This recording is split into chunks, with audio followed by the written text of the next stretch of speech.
పాకిస్తాన్ మరొకసారి దాడికి ప్రయత్నిస్తుంది. ఇక్కడ మళ్ళీ మనం దాన్ని ఆపుతున్నాం. ఇదంతా ఒక వ్యూహం ప్రకారమే నడుస్తుంటుంది.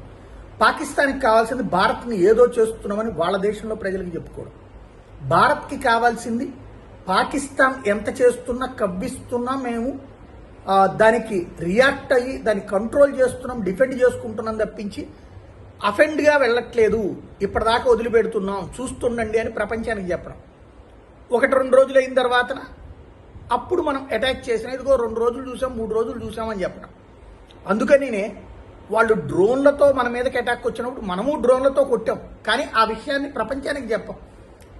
వాళ్ళకి వాళ్ళే ఏది అంటే మన దగ్గర ఉన్నటువంటి anti drone missiles, anti drone systems అక్కడికి వెళ్ళి పేలుస్తున్నాయని చెప్తున్నాం. లైక్ లాహోర్ని సంబంధించినటువంటి ఎయిర్ డిఫెన్స్ పేల్చినటువంటి తరహాలోనే, అలాగే అవాక్స్ పేల్చినటువంటి తరహాలోనే.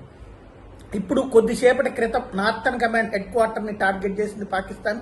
ఎయిర్ డిఫెన్స్ సిస్టమ్ యాక్టివేటెడ్ అయింది. అమృత్సర్లో రెండవసారి అమృత్సర్ దగ్గర ఉన్నటువంటి ఆర్మీకి సంబంధించినటువంటి హెడ్ క్వార్టర్ని దెబ్బతీసేటటువంటి ప్రయత్నం చేసింది. వివిధ ప్రాంతాల్లో ఈ డ్రోన్స్ని ఇంటర్సెప్ట్ చేస్తున్నాం, అంటే అడ్డుకుంటున్నది మన సైన్యం.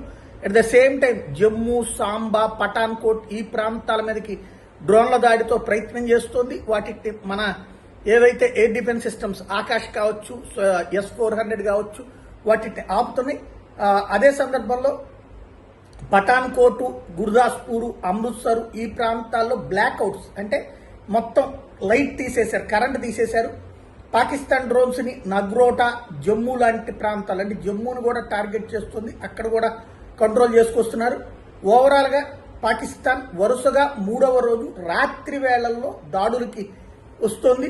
మనం వాటిని అడ్డుకుంటున్నాం. నెక్స్ట్ ఏముంటుందనేది చూద్దాం.